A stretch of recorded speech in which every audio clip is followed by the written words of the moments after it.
He has Right- requested you to come to his place. Right now? Right now? Yes, sir, right now. I'll Please come and see the village. I will come. Thank I you. will come. Next. Savio.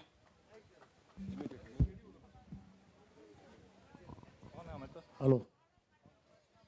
So, good afternoon, sir. Welcome to Goa. My name is Savio De Silva, and I'm the Sarpanch of Village Panchayat Veli, also a fishing village, and also I'm a president of Kudbon Boat Owners Union Development Society. I've just written few points. I will just go through. Please. It will be quick.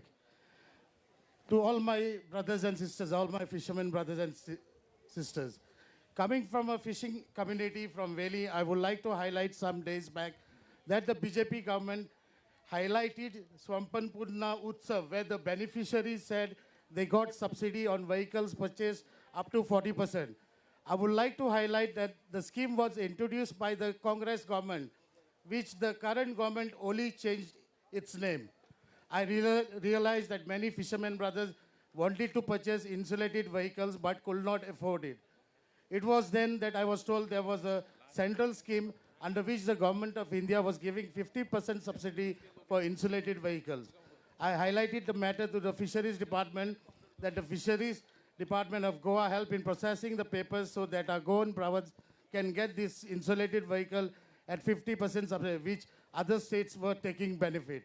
Today, because of my efforts, many fishermen brothers from Kudbon Valley have purchased these vehicles, which the present government has brought down the subsidy from 50% to 40%. And for ladies, it's 60% subsidy. All my fishermen brothers and sisters, please do take advantage of these schemes. Even fishmongers selling fish on bike can get subsidy. It is duty of the elected representative to benefit, to make people aware of such scheme which I have done and benefit my community. Other states are getting subsidy on solar energy for their boats.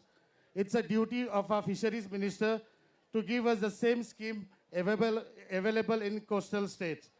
So I will conclude my speech saying to Acche Din to come, please bring the Congress government to power, as we were the only government which will fulfill the public's pain and have reduced diesel and petrol prices when the international prices were shooting up. Once again, I will appeal to vote for a Congress government so we don't have to be suppressed for next 5 years. Thank you, sir. Thank you. Thank you.